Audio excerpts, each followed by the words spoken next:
Craig, welcome to the show, mate. Good to have you on. Thank you. Thank you. No, thank you, Michael. Pleased to be here. Listen, mate, I'm reading two stories that have got prominence in the business or commercial community over the last 24 hours. One is New Zealand's standard of living is apparently going backwards amidst rising debt, according to Standard & Poor's Director of Government Ratings, Martin Fu. And then, ironically, a better news story, business leaders are more optimistic about growth, according to a survey of chief financial officers by recruitment firm Hunter Campbell. Are they mutually contradictory, those thoughts? The first one, the S&P Standard & Poor's, Martin Fu's comments in relation to central government. So I think they've come out and said that, the standard of living is going backwards, and that's really because GDP per capita, we've basically been in flatlining and very close to recession for 4 or 5 quarters. But when you add on the extra people coming into New Zealand, then our income or our GDP per capita is going backwards. So they're quite right. And they're basically saying we're living beyond our means.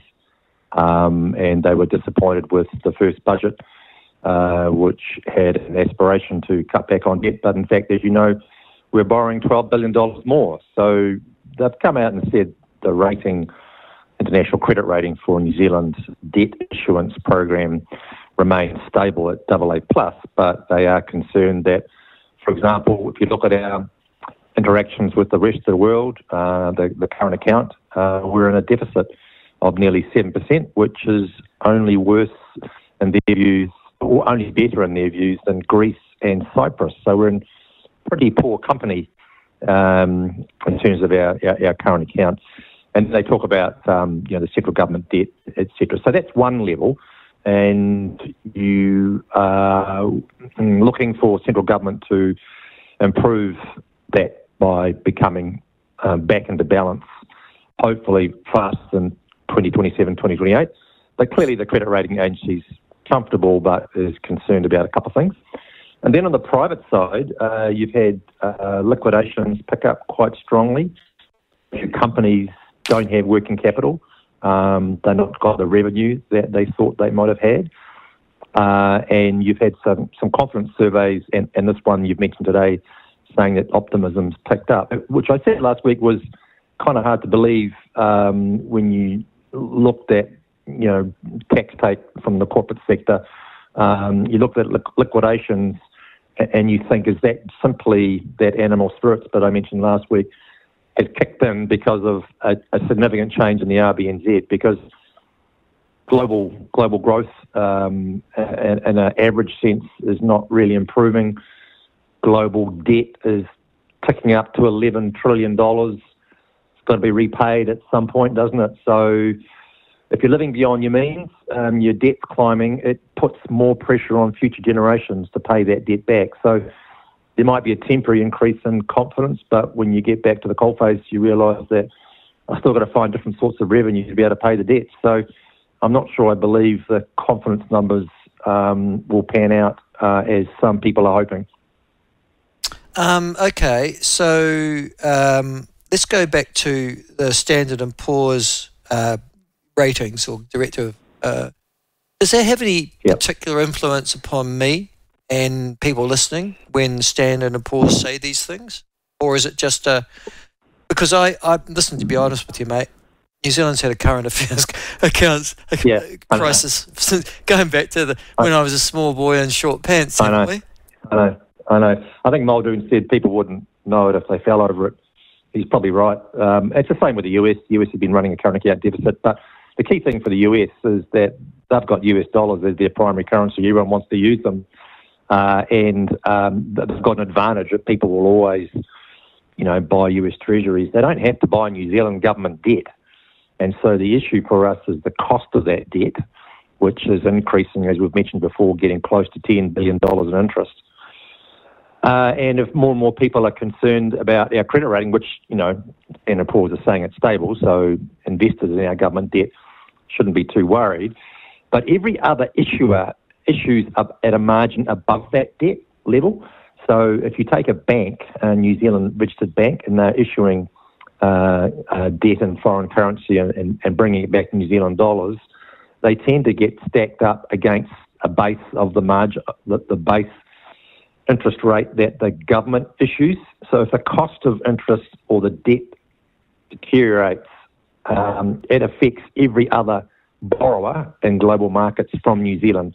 Banks, corporates, even LGFA that I'm chairman of, we watch the sovereign rating pretty carefully because it affects us.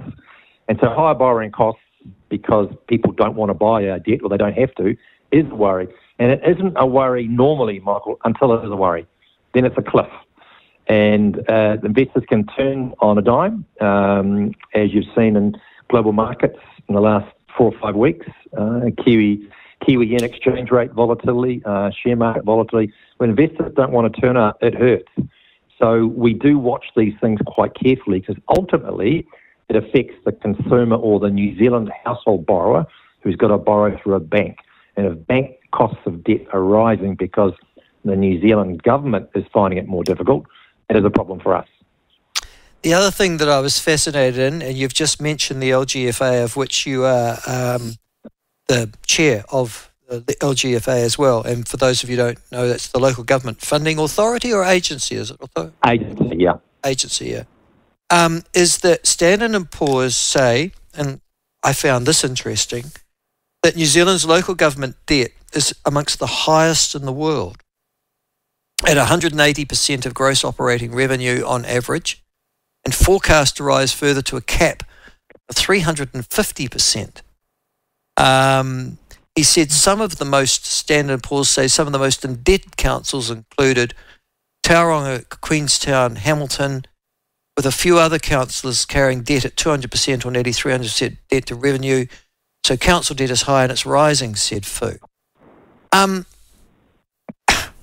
That must worry you, does it? And because, I mean, does that mean that these people can sustain the debt levels with even before they come to you to talk about increasing their debt ceilings to pay for the infrastructure, Craig? Yeah, so we watch each of our member councils that borrow from us. We have certain conditions around our lending policies. So we have restrictions to unrated councils of 175% ratio. And for what's an unrated council, mate? So if you don't have a credit rating, there's less discipline from another set of eyes, where if you've got a credit rating, you're quite sensitive to how the credit rating agency views you. Yeah. So it's another set of eyes in addition to LGFA. So we have kind of safeguards or guardrails, which means that a rated council can't go beyond a 280% limit. So when you're sitting at 180, relative to where they could go with us, they're inside our requirements. And you need to be inside because when disasters happen, you need to be able to borrow to pay for infrastructure or flood relief or whatever it is that happens as a result of a hazard. You need that buffer. So we get concerned when councils get closer to our covenants that we call them. So yeah, the credit rating agency is quite right at 180% on average. But then the discussion turns pretty quickly to it is a ratio, and it's a ratio of debt, the top number, to the bottom number, which is revenue, and in most cases that relates to rates and other service charges. So the conversation in New Zealand local government sector is all around how hard can we raise rates to keep that ratio in check. And then that goes to, well, why do we borrow? Well, we need to be very careful that we borrow for infrastructure or assets that are necessary.